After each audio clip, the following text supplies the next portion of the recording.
저희 아들이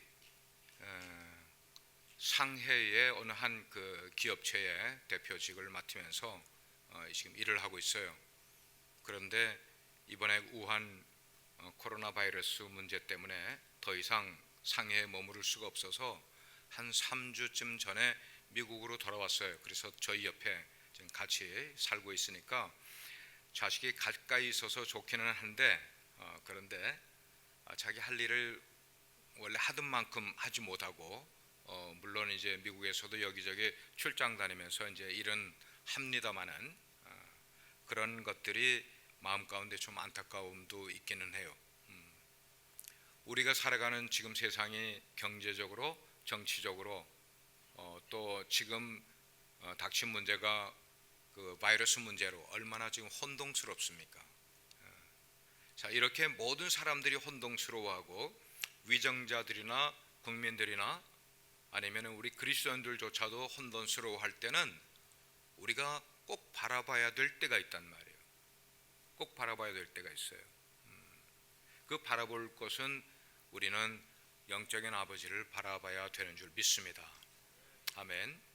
오늘 1부 예배 때도 성가대가 보니까 호산나 성가대였는데 2부 예배 때도 또 호산나 성가대가 하시더라고요. 그래서 매주 그렇게 하십니까? 하고 여쭤보니까 한 달에 한 번 정도 그렇게 하신다고.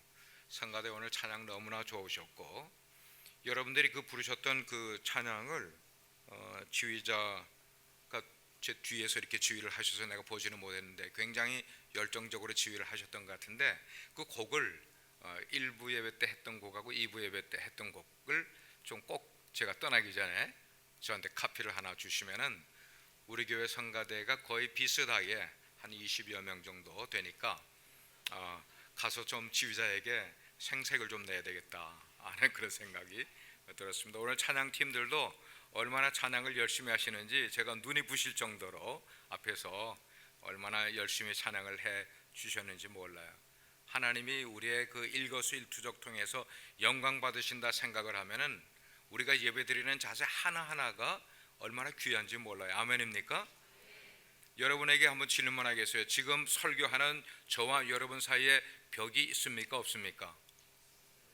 벽이 없으면 아멘 하십시오. 벽이 없어야 돼요. 말씀을 듣는데 벽이 없어야 말씀이 여러분께 바로 들어가게 됩니다. 미래학자 가운데 레너드 스윗이라는 분이 계세요. 물론 크리스찬입니다. 근데 그분이 쓴 책 가운데 퍼펙트 스톰에 대한 이야기를 쓴 내용이 있어요. 근데 그 내용이 오늘을 살아가는 사람들에게 얼마나 딱 맞는 내용인지 몰라요. 그래서 현대를 살아가는 사람들은 마치 퍼펙트 스톰이 지나가는 것과 같다는 그의 표현이 오늘날 새롭게 제 마음 가운데 와 닿고 있어요. 근데 그 스토리 속에는 두 동물에 대한 이야기를 합니다. 하나는 카우 그리고 하나는 버팔로에 대한 이야기를 해요. 일반 소는 퍼펙트 스톰이 다가오게 되면은 질겁해서 놀라 뒤를 돌아서 도망가요. 근데 그렇게 도망을 가는 그 상황 가운데 퍼펙트 스톰이 멈춥니까? 아니잖아요. 온다고요. 도망가는 속도보다 그 스톰이 오는 속도가 더 빨라.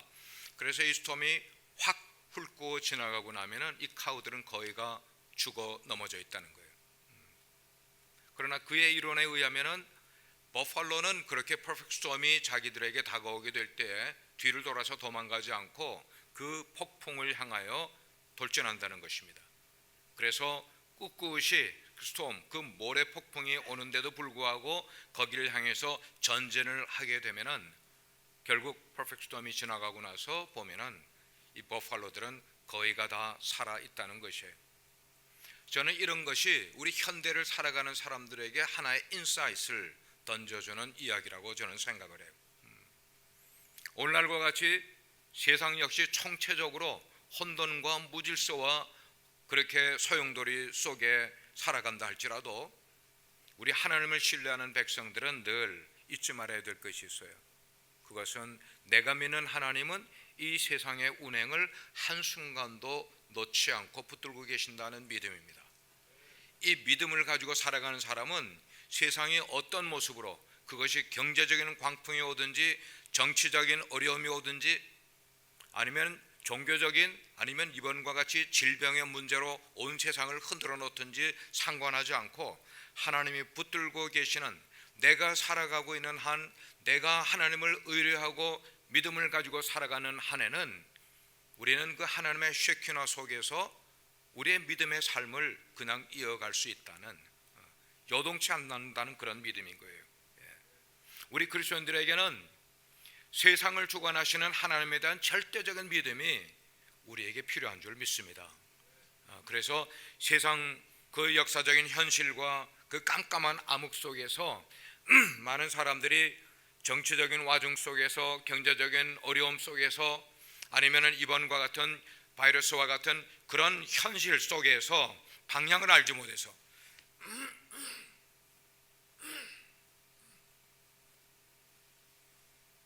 어제 제가 조카 딸 결혼식을 위해서, 결혼식이 좀 특이하게 선상에서 결혼식을 했어요.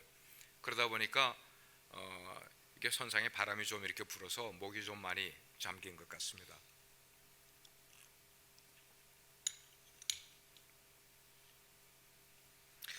하나님께서는 이렇게 우리 인생들이 갈팡질팡하는 것을 그냥 두지 아니하시고 여전히 하나님의 당신의 비전과 당신의 뜻을 이 세상의 역사 속을 붙들고 계시면서 그분이 일하고 계시다는, 하나님은 가만 계시지 않고 여전히 어려운 속에서도 일하고 계시다는 이 사고방식이 우리 가운데 깊이 깔려 있으면은 우리는 요동치 않을 수 있단 말입니다. 그게 신앙인의 자세인 거예요. 하나님께서는 이 세상의 모든 역사를 주관하신다는 이 믿음, 이것이 매주 교회를 나오는 우리들의 마음 가운데 있고 없고에 따라서 우리들의 삶은 굉장한 차이를 가지고 올 수 있다고 저는 생각을 해요. 제가 또 목회를 하면서 깨달은 것은 우리들의 인생 가운데는 두 가지의 상반된 커다란 힘의 영향을 받는다는 것입니다. 첫 번째 힘은 긍정적인 힘이에요. 그것은 하나님께로부터 오는 힘이에요. 그래서 하나님께로부터 비전이 오든지 사명이 오든지 아니면 하나님께서 오는 그런 계시와 같은, 세상 사람들은 모르는 신비한 것을 알려주시는 그런 힘이 우리 가운데 올 때가 있어요. 이런 힘을 받으면서 인생을 살아가면은 그 사람은 앞으로 전진하는 삶을 살아가게 돼요. 그러나 또 다른 한 힘이 우리의 삶에 영향을 미치게 되는데 그것은 부정적인 영향을 가져오게 돼요. 내 인생에 부정적인 기억들이 있어요. 어릴 때 받았던 상처라고도 볼 수가 있고, 아니면 어떤 그 죄의식, 남에게는 드러내지 않았지만 내 속에 늘 감춰져 있는 이 죄의식들, 아니면 부정적인 전제들, 이런 것들이 내 삶을 가득 억눌리고 있게 될 때에 우리의 인생이 퇴보하게 된다는 말이에요. 그건 개인적으로는 인생이지만 커다랗게 보면은 이런 사고방식들이 교회 속에 깔려 있으면은 교회가 앞으로 전진하지 못하고 퇴보하게 되는 거예요. 늘 개인이나 단체는 이 두 가지의 커다란 영향력이 어떻게 그들에게 영향을 미치는가, 영향을 받을 때 그 개인이나 단체는 어떻게 그것을 흡수하고 있는가에 따라서 우리들은 전진하는 삶을 살아갈 수도 있고 후퇴하는 삶을 살아갈 수도 있게 되는 거예요. 저는 이민 목회자예요. 이민자들을 대상으로 30여 년을 목회를 해오고 있어요. 그러면서 제 마음 가운데 늘 우리 이민자들의 삶 가운데 그들이 추구하고 있는 가장 중요한 가치가 뭘까, 밸류가 뭘까 하는 것을 궁금하게 여기는 거예요. 그분들이 우리 텍사스처럼 도넛 가게를 새벽에 2시에 일어나서 나가 5시까지 부지런하게 도넛을 구워서 미국 사람들이 오면 그들에게 파는 그런 일을 하는 분이든지 세탁업을 하는 분이든지, 우리 한인들이 뭐 크게 하는, 물론 달라스에 뭐 크게 하는 분들도 많이 계십니다만은, 이런 분들이 각자 나름대로의 삶을 살아가면서 그래도 그들 속에 무슨 가치를 가지고 인생을 살아갈까가 궁금한 거예요. 저는 목회자이기 때문에 그걸 보기를 원한단 말이에요. 아무개 성도님은 무슨 가치를 가지고 인생을 살아가는지, 크게 떵떵거리고 살아가는 분은 어떤 밸류가 그의 삶 속에 깔려 있는지, 이런 게 궁금하단 말이에요. 공부를 하는 분, 아니면은 그 공부를 통해서 어떤 좋은 사업체를 경영하는 분도 어떤 가치관을 가지고 그 사업체를 경영하는가, 이게 이민교회 목회자는 이게 참 궁금하단 말이에요. 그 가운데 제가 발견한 것은 우리 이민사회 속에 우리가 어떤 모습으로 살아가든지 하나님으로부터 받은 인생 사명, 어떤 인생의 목적을 깨닫고 살아가는 것, 이게 우리에겐 가장 중요한 가치가 돼야 된다는 거예요. 아멘입니까? 아멘입니까? 예. 사랑하는 여러분 스스로에게 이 문제를 한번 질문해 보시길 바랍니다. 우리가 인생을 살다 보면은 나를 향하신 하나님의 목적, 그것을 깨닫고 살아가는 게 무척 중요해요. 저는 그런 것을 우리 자녀들에게도, 우리 유스 아이들에게도 늘 이야기를 해요. 니네 삶의 목적을 깨닫고 살아가야 된다. 삶의 목적을 깨닫고 살아가면은 인생을 하나님의 방법대로 살아가려고 애를 쓰게 된다. 세상의 가치관이 내게 몰려올 때 그것을 받아들이고 거부하는 판단력을 가지고 살아갈 수 있게 된다. 뭐가 있으면요, 하나님이 내 인생에 주신 인생 목적을 깨닫고 살면은 그게 된다는 거예요. 예. 오늘날 현대인들, 특별히 젊은이들 가운데 보게 되면은 인생을 살아가면서 혼돈스러워하는 사람들이 꽤 있어요. 뭐 혼돈스러워한다고 해서 그게 꼭 잘못된 것만을 이야기하는 것 아니에요. 그렇게 혼돈스러운 삶을 살아가다가라도 다시 돌아오는 사람들이 있단 말이에요. 근데 그 돌아오는 사람들이 아무나 다 돌아오는 사람들이 아니에요. 예. 젊은이들 가운데 혼돈스럽게 살아가고 세상 속에 살아가다가 나중에 다시 돌아오는 사람들도 분명히 마음 가운데 하나님께 대한 믿음이 박혀 있었던 사람은 돌아오게 돼 있어요. 예.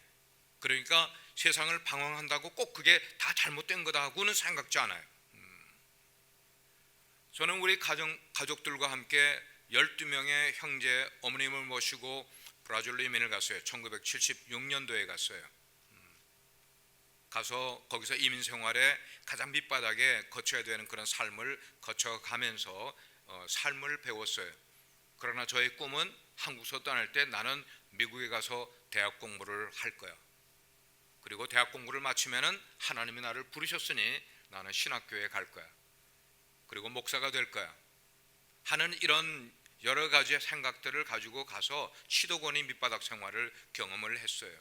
그러나 돈을 모으고 해서 결국은 고국을 떠날 때 가졌던 꿈대로 가기 위해서 미국에 81년도에 들어왔어요.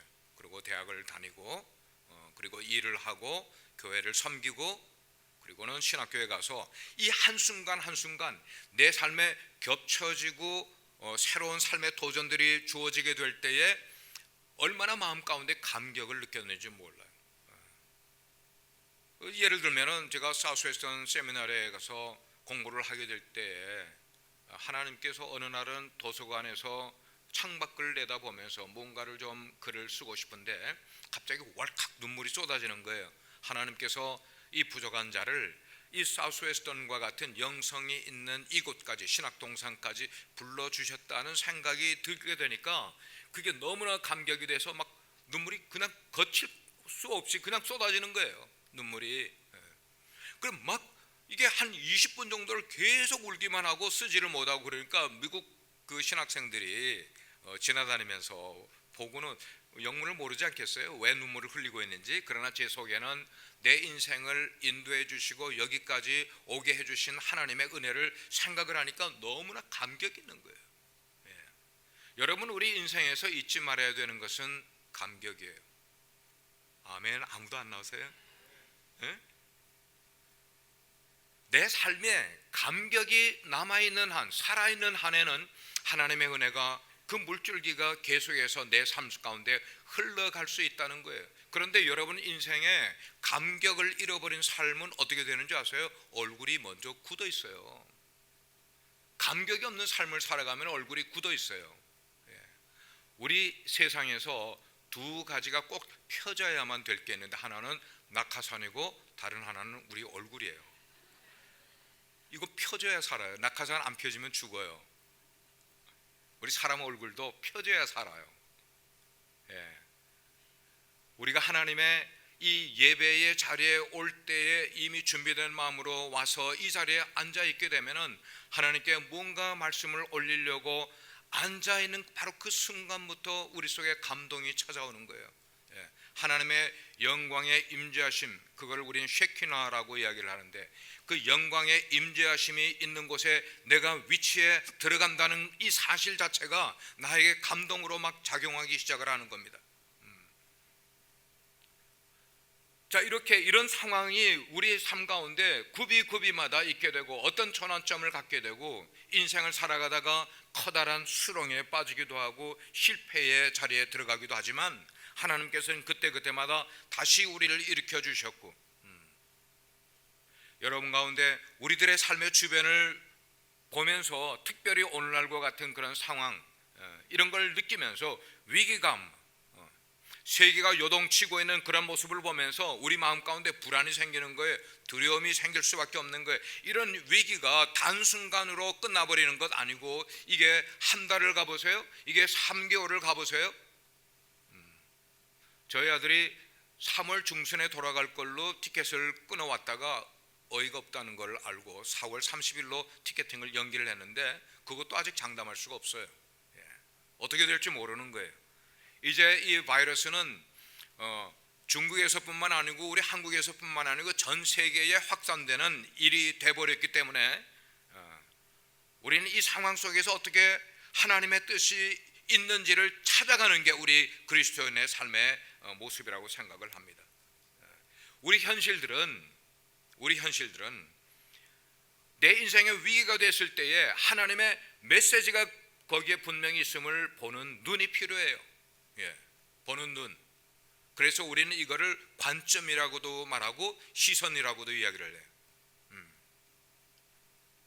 세상 사람들은 그 어떤 그 팩트만 바라보면서 그 해결책을 찾으려고 정부는 정부대로, 개인은 개인대로, 기업체는 기업체대로 향하고 있지만, 그러나 우리 그리스도인들은 늘 역사를 주관하시는 분은 하나님이시기 때문에 이런 시점에서 하나님은 우리 이 일 속에, 상황 속에 어떻게 워킹하고 계시는지, 무슨 메시지를 들려주려고 하시는지를 볼 수 있는 눈이 우리 가운데 필요하다. 이게 시선인 거예요. 시선. 사도행전 27장을 보게 되면은 일단의 로마 군인들과 죄수들과 함께 이제 로마로 가려고 하는 배가 출항을 해서 지중해를 갑니다. 지중해를 가다가 유라굴라라는 광풍을 만나게 됩니다. 그 광풍을 만나게 됐을 때 그 사람들이 그걸 헤어나려고 얼마나 많은 노력을 했겠어요. 뱃사람들, 선장, 수많은 그 배를 타면서 뼈가 굵었던 사람들이 이걸 어떻게 할까? 그러다가 결국은 그들의 힘으로 안 되니까 그 배 속에 있는 모든 짐들을 다 버려버려요. 포기해버려요. 그 포기하는 이유는 가장 중요한 생명을 살리기 위해서였죠. 그러나 그들은 그 풍랑을 헤어날 길이 없었습니다. 자, 그런 죄수들 가운데 누가 있었는가 하면 하나님의 사람인 사도 바울이 죄수의 신분으로 로마로 지금 압송되어 가는 그 배를 함께 타고 있었다는 말이에요. 우리는 이 스토리를 보면서 우리 신앙인들에게 적용해 볼 귀한 인사이트를 생각을 해보려고 그래요. 거기서 찾으려고 하는 것은 세상 사람들은 하나님의 말씀보다 세상에서 뼈가 굵은, 그래서 세상에서 경험을 많이 가지고 세상에 어떤 뭐라고 그럴까, 실력을 가진, 그래서 인생에 문제가 닥쳐오게 될 때에 그 실력으로 해결해 보려고 하는 사람들, 그 배 속에 있었단 말이에요. 누구였는가? 선장과 선주였었어요. 그리고 선원들이었었어요. 자, 그럴 때 성경은 사도행전 27장 11절에서 뭐라고 말을 하는가 하면 거기에 있었던 백부장, 그 결정권을 내릴 수 있었던 백부장은 선장과 선주의 말을 하나님의 종인 바울의 말보다 더 믿었더라라고 성경은 기록을 하고 있어요. 여러분, 이게 그냥 이야기가 아니잖아요.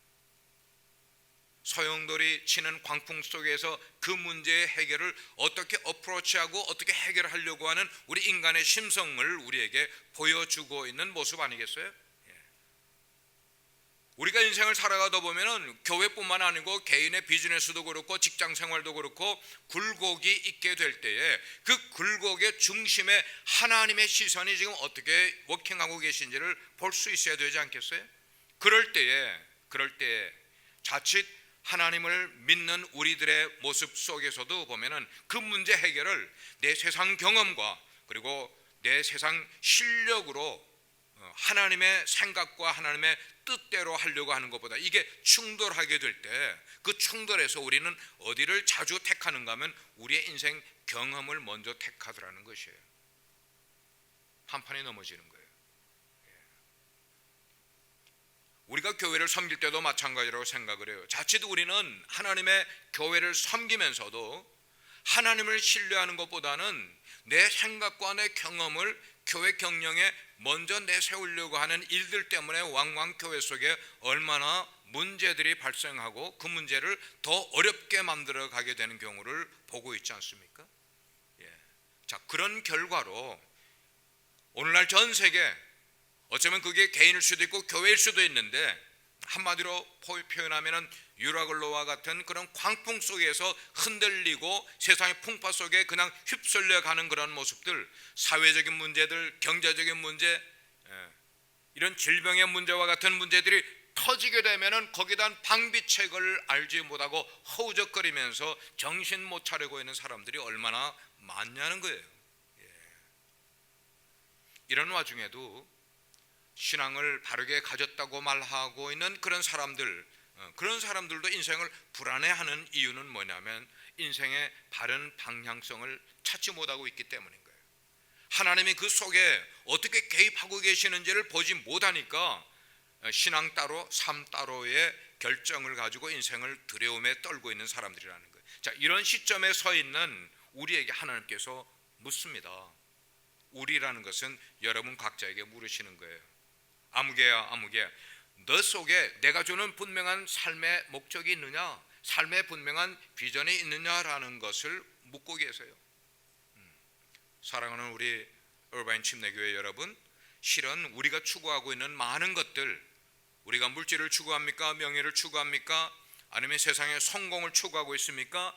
그것 하나하나들은 다 한마디로 표현하면 야망이라는 것들이에요.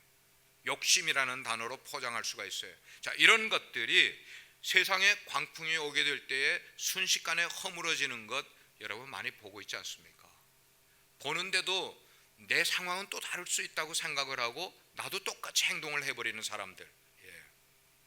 옛날에는 그런 모습이 세계 역사 속에서 제국을 형성을 했던 나라들, 그런 나라들도 그 제국의 놀라운 힘과 그 엄청난 포텐셜, 이런 것들이 역사 속에서 다 한순간에 넘어져 가는 것들을 우리는 다 보고 있단 말이에요. 21세기에 새로운 제국을 형성하려던 중국이 지금 어떻게 돼가고 있습니까? 그렇게 시진핑을 통하여서 나라를 팽창해 가던, 그래서 이제는 아시아권을 넘어서 전 세계로 중국의 힘을 팽창시키려고 하던 시진핑의 노력이 이번 우한 바이러스 하나가 터지게 되니까 그의 리더십 자체가 휘청거리는 그런 어려움을 우리는 보고 있지 않냐는 거예요. 이게 커다랗게는 그런 역사이지만 개인의 삶도 교회의 영향도 마찬가지가 된다는 거예요. 그래서 여기에서 우리는 하나님의 비전은 구체적으로 우리 가운데 어떻게 요구하고 있는가를 우리는 생각을 해봐야 돼요. 하나님의 비전, 그게 뭡니까? 하나님의 비전이라는 것은 우리의 삶 가운데 어떤 어려움이 닥치고 어떤 상황이 된다 할지라도 그 상황 속에 내가 빠져들어가는 것 아니라 그런 상황이 어떻게 나에게 몰려온다 할지라도 내 가슴 속에서 아니면 내 정신 속에서 한순간도 잊어버릴 수 없는 일이 있다면은 그게 바로 하나님이 우리 인생에 주신 비전이라고 저는 생각을 해요. 바로 그거예요. 여러분에게 질문해 봅니다.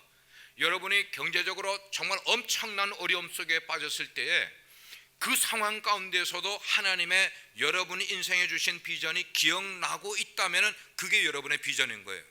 그러나 내가 허우적거릴 때 그런 것이 하나도 생각나는 게 없다. 오직 내 앞에 보이는 것은 내가 허우적거리고 있다는 이 어려움뿐이다. 그래서 밤잠을 못 잔다. 그럴 때는 여러분은 인생 비전이 없다는 얘기예요. 어떻게 하시겠어요? 어떻게 하시겠어요? 저는 이 문제를 하나님의 비전을 생각을 하면 예레미야를 생각을 합니다. 예레미야 14장을 보면은 하나님께서 하나님의 종인 예레미야에게 그렇게 말씀하세요. 예레미야야, 예레미야야, 너는 내 백성을 위하여 다시는 나에게 복을 찾지 말아달라. 내가 저들을 복내리지 않을 거야. 너무 나의 법에서 멀리 가 있는 삶을 살고 있어. 그렇게 이야기를 합니다. 그럴 때에 예레미야는 그렇게 말씀하시는 하나님께 뭐라고 대답을 했는가? 하나님이여, 내가 이 백성을 위하여 하나님께 이런 상황 가운데서도 복을 구하지 않을 수 없는 것은 내 눈이 눈물로 상하고요, 내 창자가 끊어지는 것 같고요, 내 간이 땅바닥에 쏟아져 내리는 것 같은 이런 상황이 된다 할지라도 나는 이렇게 울면서라도 하나님께 내 백성을 위하여 구하지 않을 수가 없습니다라고 이야기를 하는 거예요. 왜냐하면 예레미야의 비전은 그것이었어요. 백성을 위하여 울어주는 거였어요. 백성이 그렇게 하나님을 멀리 떠난 삶을 살아가게 될 때 그들을 욕하고 질시하고 손가락질하고 책망하는 것 아니라, 그럼에도 불구하고 하나님께 이 백성들이라도 하나님이여 복을 주셔야만 합니다라고 하나님께 기도했던 예레미야였어요. 사랑하는 여러분, 여러분에게 교회를 위하여 기도할 때 이 얼바인 침례교회만 위해서 기도하지 마시고 하나님의 나라를 위해서 좀 기도해 볼 수 있기를 주의 이름으로 축원합니다. 하나님의 나라, 이 넓은 의미의 나라를 위하여 기도하다 보면은 하나님께서는 구체적으로 이 교회의 모든 일들을 이미 해결해 주시는 줄 믿어요. 그래서 늘 여러분들의 기도의 폭을 넓혀가기를 바랍니다. 기도의 그릇을 expand 시키기를 바랍니다. 기도가 커지게 되면은 하나님께서 내 개인의 문제는 이미 들어주시기 때문인 거예요. 이렇게 우리들의 삶 가운데 그런 폭풍과 같은 그런 어려움이 닥쳐온다 하게 될 때에도 하나님이여, 나는 이 일만큼은 절대로 뒤로 놓지 못하겠습니다. 하나님께 구할 수밖에 없습니다. 이것 가지고 저는 인생을 살아오고 있습니다. 그것은 곧 하나님이 내 인생에 주신 목적이었습니다 라고 구할 수 있는 그 무엇이 있다면은 하나님은 그 인생을 들어 쓰신단 말이에요. 하나님은 그런 교회를 쓰신단 말이에요.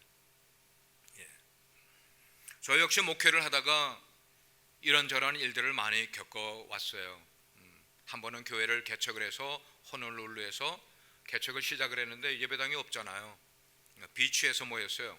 비치에서 3개월 동안 비치 매트리스를 깔아놓고 어른들 예배드리고, 그 다음에 아이들은 여기서 또 매트리스를 깔아놓고 잔디밭 위에서 예배드리고, 3개월을 그렇게 예배를 드리다가 그 다음에 Salvation Army 카페테리아를 주일마다 4시간씩 렌트를 해서 리스를 해서 6개월 동안 거기서 예배를 드렸어요.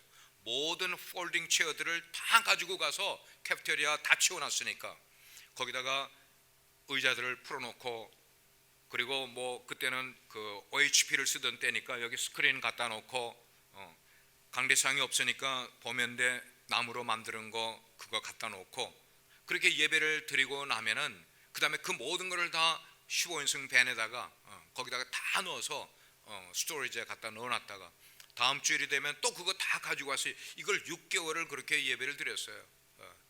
이렇게 개척의 연단을 거쳐가면서 얼마나 눈물 나는 그런 개척, 그리고 24년을 지금 한 교회에서 목양을 하면서 이런저런 일들 왜 겪지 않았겠어요? 사람은 다 똑같아요.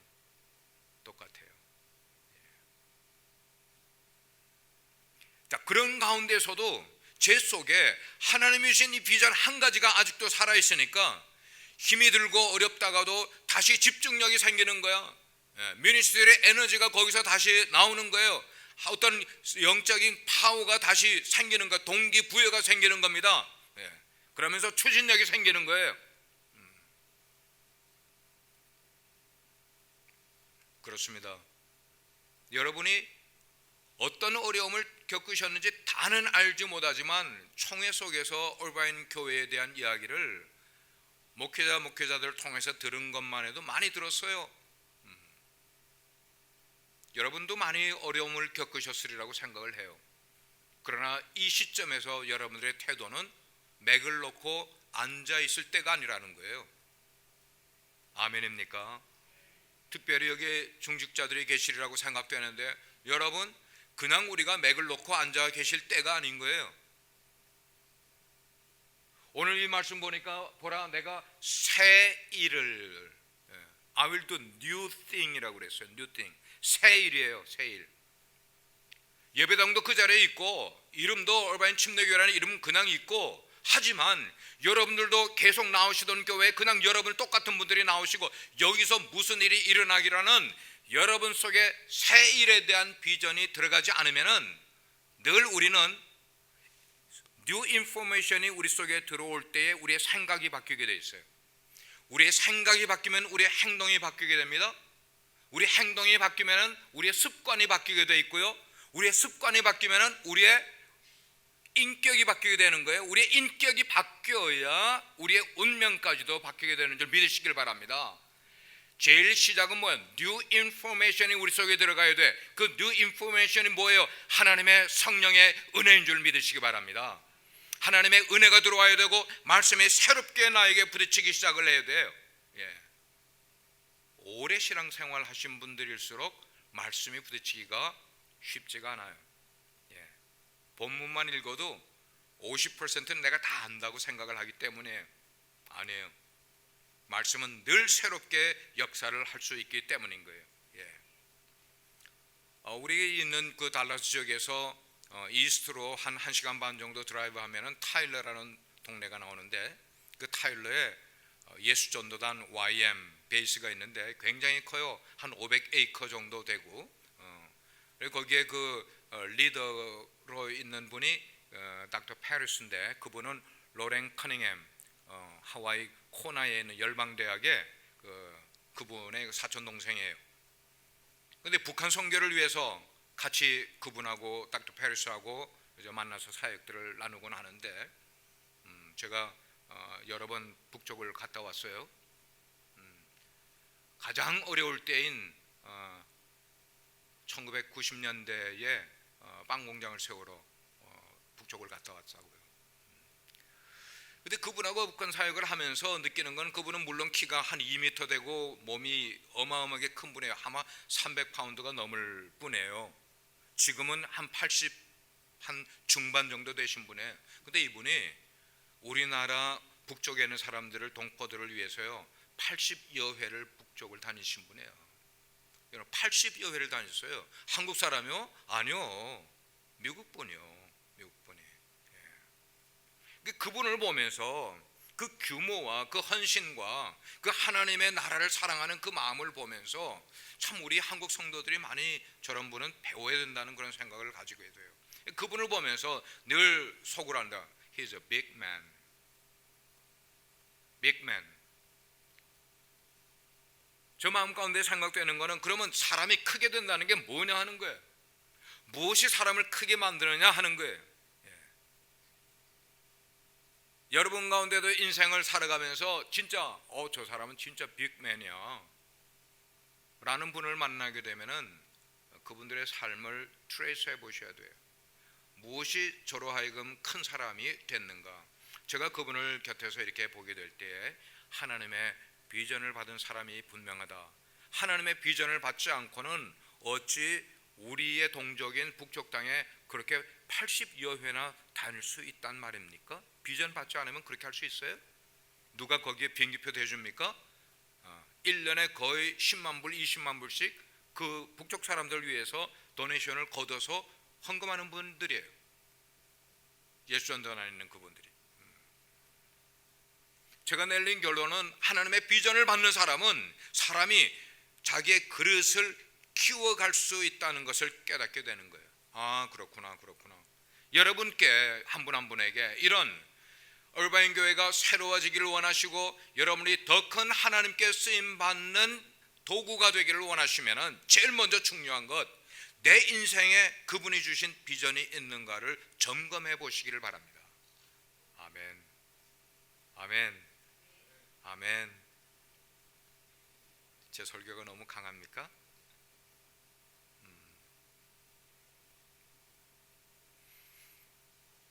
우리 인생에 목적이 있게 되면은 내 삶의 패턴이 달라져요. 나만 쳐다보던 삶에서 이제 나를 벗어나는 거예요. 헤르만 헤세가 데미안에서 그런 말을 했어요. 인생은 하나의 알이다. 알에서 깨어나야 한다. 그런데 스스로는 깨어날 수 없는데 우리가 알아서 깨어날수록 도와주는 신이 있다. 그 신의 이름은 아프락사스다 하는 그런 말을 했어요. 저는 20대 초반에 그 데미안을 읽으면서 이 인생은 하나의 알이다, 알에서 깨어나야 한다는 이 사고방식이 제 뇌리에 크게 박혔어요. 그러면서 늘 질문하는 거예요. 너는 너라는 알 속에 깨어나지 못한 삶을 살아가고 있니? 아니면 깨어나서 엄청난 이 세계를 보면서 살아가고 있니? 라는 질문을 늘 하게 되니까 인생을 어설프게 살아갈 수가 없는 거예요. 시간을 낭비할 수가 없는 거예요. 무엇 하나라도 하나님의 나라에 도움이 될까 없을까를 늘 생각을 하면서 인생을 깨어난 삶을 살아가려고 애를 쓰게 되더란 말이에요. 자, 가끔씩 저는 이제 중국의 이제 침례신학교에 이제 그거를 시작을 했고, 그리고 그것을 위해서 계속 강사들을 보내면서 저도 이제 해마다 가서 강의도 하고 오곤 합니다만은, 그러면서 고국을 들려요. 고국을 들리면은 고국에서 옛날에 알던 사람들, 새롭게 만나는 사람들을 만나게 되면서 제가 느끼는 게 있어요. 그 느끼는 거는 고국에 있는 많은 사람들은 직장이든지 사업을 하든지 그 문을 닫으면은, 퇴근을 하면은 그 시간부터 제2의 소셜 라이프를 살아가는 모습을 본다고요. 삶이 단순하지가 않아요. 큰 삶을 살아가려면 삶이 심플리파이 돼야 돼요. 단순화시켜야 돼요. 세상에 누릴 거 다 누리고 볼 거 다 보고 경험할 거 다 경험하고 먹을 거 다 먹어가면서 내 인생을 키울 수가 없어요. 절대로 그렇게 해서는 키워지지가 않아요. 무언가를 가지치기를 하고 내가 만들어갈 수 있는 것들을 거기다가 새롭게 넣을 때에 우리의 인생은 점점 큰 인생을 살아갈 수 있게 되는 거예요. 근데 그 소셜 라이프가 그렇게 이루어지는 거야. 그러니까 너무나 바빠. 이 일을 하고 나면 또 만나야 되고 또 다른 사람을 만나야 되고.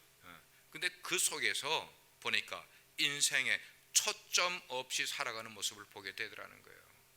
그렇게 살아가는데, 바쁘게는 살아가는데 초점이 없어. 허둥대, 그리고 엉뚱한 데 집중을 해. 그러니까 웨이스트하는 게 너무나 많은 거예요. 일반 사람들을 말하는 것 아니죠. 교회를 말하고 있고 목회자를 말하고 있고 성도들을 말하고 있는 거예요. 우리 그리스도인들 속에 당연히 있어야 될 영적인 에너지가 세상 일로 다 소진되어 버리는 거야. 에너지만 없어져 버립니까? 집중력이 떨어지는 거예요. 파워가 나타나지 않는 거예요. 한국의 4명 가운데 1명이 그리스도인이라면은 정치적인 파워가 나와야 되지 않습니까?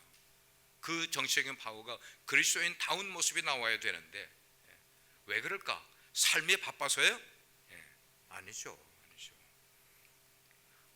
하나님이 우리에게 주신 사명을 잃어버리게 되니까, 희미해져 가게 되니까 우리 인생이 그렇게 가게 되더란 말이에요. 우리 한국 교회를 보면서 마치 고장난 보트가 아무데로 흘러가는 것과 같은 그런 모습으로 가고 있구나 하는 생각을 갖게 되는 거예요. 그러면 우리가 이런 문제들을 극복하려면 어떻게 되느냐? 왜 우리의 삶에 하나님의 비전이 희미해지는 걸까? 하나님이 어떤 분이시에 대한 지식이 분명하지 않으니까. 하나님을 믿기는 믿는데 그 믿음이 성경이 말씀하는 그런 믿음을 갖지 못하고 하나님에 대한 체험이 없으니까, 이 하나님이 누구신지에 대한 분명한 지식이 우리 가운데 있고, 그리고 그분을 만난, 개인적으로 체험한 체험이 있게 된다면은 그 속에 비전이 분명히 생겨날 수가 있는데, 오늘 우리가 읽은 말씀 이사야 43장에 보니까 14절과 15절 말씀에 나타난 그 하나님, 어떤 분이셨어요? 어떤 분이셨어요? 묘하게 오늘 본문을 가지고 와 보니까 여러분 금년의 표가 이사야 43장이에요. 여기 나타나는 하나님, 그 하나님은 우리를 죄와 죽음으로부터 구속하신 구속자라고 말씀을 하세요. 죄와 죽음으로부터요. 그분은 거룩하신 분이시래, 성결하신 분이시래요. 우리와는 차원이 다르신 분이시래요. 그분은 창조자라고 말씀을 하고 있어요.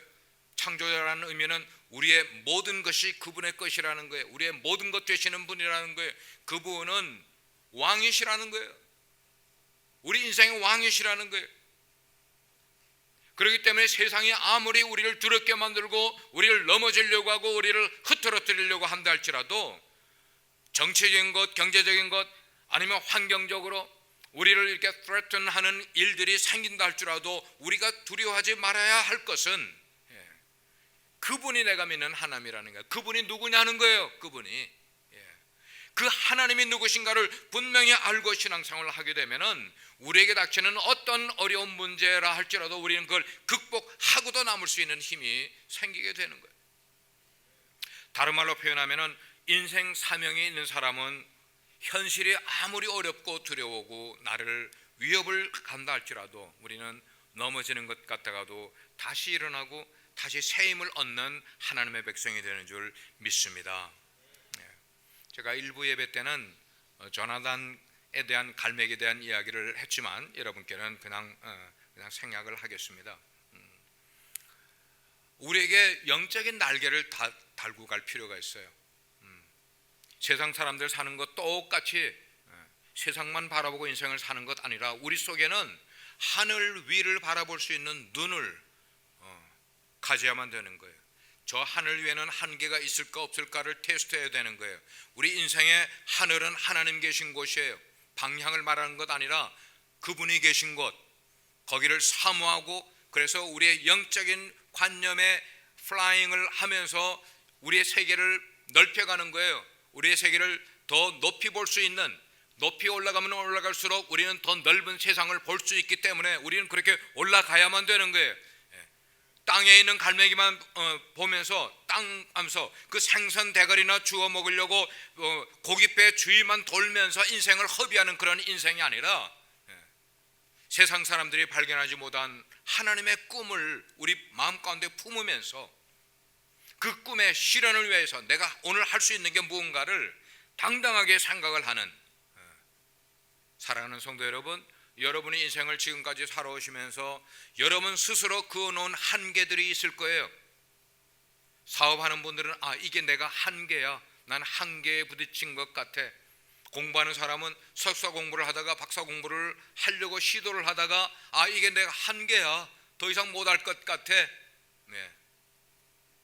이런 한계에 부딪힌 분들은 그 한계를 뛰어넘을 수 있는 길이 뭐냐면 한계가 없는 하나님을 믿는 믿음 속에서 우리의 인생의 한계를 뛰어넘어야 한다는 말씀입니다.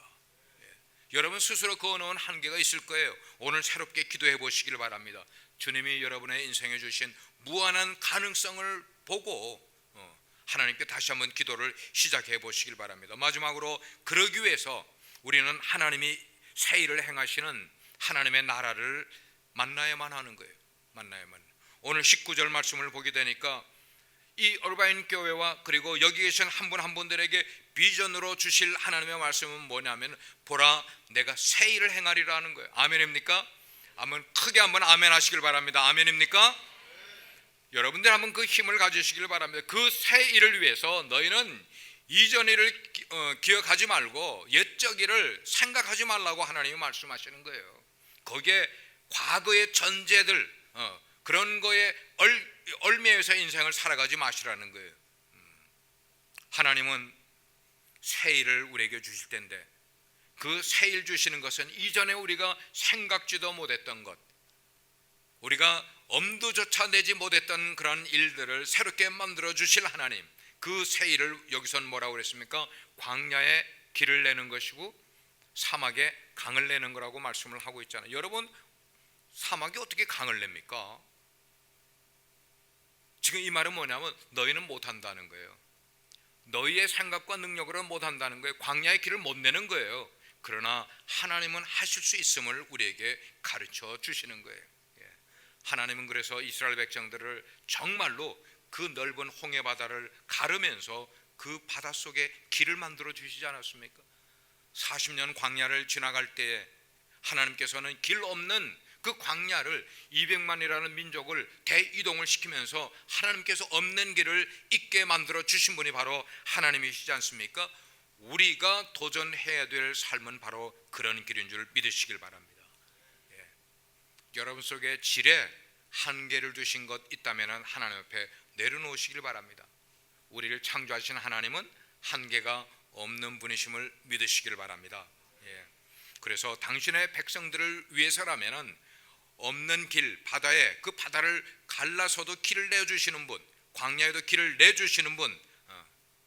그래서 얼바인 침례교회가 하나님의 새 일을 하기 위해서 성령께서 여러분들을 새롭게 빚어 주시기를 주의 이름으로 축원합니다. 새로 빚어 주셔야만 돼. 저는 하나님의 비전은 supernatural revelation이라고 생각을 해요. 정말 이건 초자연적 계시예요. 우리가 측량할 수 없는, 우리가 상상할 수가 없는 그런 일들을 만들어 가시는 거예요. 왜냐하면 그런 것들은 하나님의 이상에서, 하나님의 생각에서 나오는 것이기 때문이라는 거예요. 이것이 때로는 우리의 암담한 현실과 환경 가운데서 하나님은 그렇게 만들어 가신다는 거예요.